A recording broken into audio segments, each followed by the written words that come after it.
اور اب میں آپ کو سناتا ہوں ام المؤمنین سیدہ میمونہ بنت حارث کے واقعات اور حالات۔ آپ رضی اللہ عنہا کا نام برہ تھا۔ نبی صلی اللہ علیہ وسلم نے میمونہ رکھا۔ والد کا نام حارث بن حزن تھا۔ والدہ کا نام ہند بنت عوف تھا۔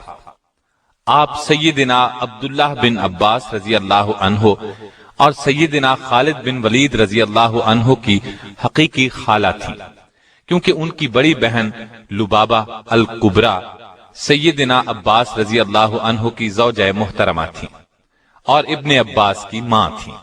دوسری بہن لبابہ الصغریٰ ولید بن مغیرہ کی بیوی تھی اور خالد بن ولید کی ماں تھی۔ سیدہ میمونہ کی کئی بہنیں تھیں، اس لیے سیدہ میمونہ رضی اللہ عنہا کی والدہ ہند بنت عوف کے کئی داماد تھے۔ اسی ہند بنت عوف کے متعلق کہا گیا ہے کہ کائنات انسانی میں سب سے بہتر داماد اس کے حصے میں آئے ہیں۔ ان کے دامادوں کے نام یہ ہیں: محمد الرسول اللہ صلی اللہ علیہ وسلم، سیدنا عباس، سیدنا جعفر بن ابی طالب، سیدنا ابو بکر صدیق، سیدنا علی بن ابی طالب، سیدنا حمزہ بن عبد المطلب اور سیدنا شداد بن حاد رضی اللہ عنہم۔ ابن قتیبہ نے لکھا ہے کہ پوری دنیا میں ہند بنت عوف سے زیادہ کوئی عورت اپنے دامادوں کے لحاظ سے بزرگ اور خوش قسمت نہیں۔ سیدہ میمونہ رضی اللہ عنہا کا پہلا نکاح جاہلیت کے زمانے میں ہوا۔ ان کے خاوند کا نام مسعود بن عمرو ثقفی تھا۔ کسی وجہ سے دونوں میں علیحدگی ہو گئی۔ اس کے بعد آپ رضی اللہ عنہا کا نکاح ابو رحم بن عبد العزیٰ سے ہوا۔ ابو رحم کا انتقال 7 ہجری میں ہوا۔ شوال 7 ہجری میں سیدہ میمونہ رضی اللہ عنہا نبی صلی اللہ علیہ وسلم کے نکاح میں آئیں۔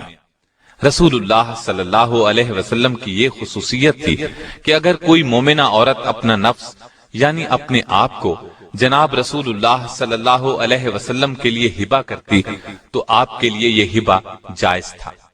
آپ چاہتے تو ایسی عورت سے نکاح کر سکتے تھے۔ سیدہ میمونہ رضی اللہ عنہا نے بھی خود اپنے آپ کو نبی صلی اللہ علیہ وسلم کے ساتھ نکاح کے لیے پیش کر دیا اور آپ صلی اللہ علیہ وسلم نے ان سے نکاح کر لیا۔ روایات کے مطابق یہ نکاح عمرۃ القضاء کے موقع پر منعقد ہوا۔ چونکہ رسول اللہ صلی اللہ علیہ وسلم عمرہ کرنے کی غرض سے نکلے تھے، اس لیے آپ حالت احرام میں تھے۔ اس سے بعض لوگوں کو یہ غلط فہمی ہوئی کہ سیدہ میمونہ رضی اللہ عنہا سے رسول اللہ صلی اللہ علیہ وسلم کا نکاح حالت احرام میں ہوا، جبکہ سیدہ میمونہ رضی اللہ عنہا اس بات کی تردید کرتی ہیں اور فرماتی ہیں جب رسول اللہ صلی اللہ علیہ وسلم کے ساتھ میرا نکاح ہوا تو آپ احرام میں نہیں تھے اور خود سیدہ میمونہ بھی احرام میں نہیں تھی، کیونکہ حالت احرام میں نکاح کرنا جائز ہی نہیں ہے۔ سیدہ میمونہ رضی اللہ عنہا نے اپنے آپ کو خود نبی صلی اللہ علیہ وسلم کے ساتھ نکاح کرنے کے لیے پیش کیا تھا۔ اس بارے میں سورہ احزاب کی آیت 50 نازل ہوئی۔ پھر سیدہ میمونہ رضی اللہ عنہا رسول اللہ صلی اللہ علیہ وسلم کے ساتھ مدینہ طیبہ آ گئیں۔ سیدہ میمونہ کا نکاح مقام صرف میں ہوا اور صرف ہی کے مقام پر آپ کا انتقال ہوا۔ وفات کا سن 61 لکھا ہے۔ یہ واقدی کی روایت ہے۔ محمد بن اسحاق نے وفات 63 ہجری لکھی ہے۔ بخاری میں ہے کہ ان کا جنازہ اٹھایا گیا تو سیدنا ابن عباس رضی اللہ عنہ نے فرمایا، یہ رسول اللہ صلی اللہ علیہ وسلم کی زوجہ محترمہ ہیں، ان کے جنازے کو زیادہ حرکت نہ دو، ادب و احترام کے ساتھ چلو۔ سیدنا ابن عباس نے نماز جنازہ پڑھائی اور قبر میں اتارا۔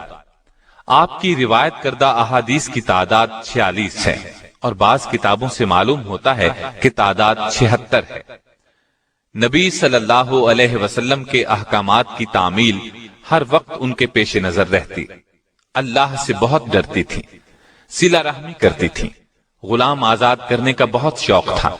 ایک مرتبہ آپ نے ایک لونڈی کو آزاد کیا تو نبی اکرم صلی اللہ علیہ وسلم نے بڑے ثواب کی خوشخبری سنائی۔ سیدہ کبھی کبھی قرض بھی لے لیتی تھی۔ ایک مرتبہ قرضہ لیا، رقم کچھ زیادہ تھی۔ کسی نے پوچھا آپ اس رقم کو ادا کیسے کریں گی؟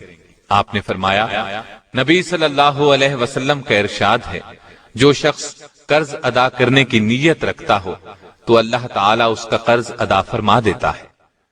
رسول اللہ صلی اللہ علیہ وسلم کی تمام ازواج مطہرات میں سے سب کے بعد سیدہ میمونہ کا انتقال ہوا۔ اللہ تعالیٰ آپ رضی اللہ عنہا پر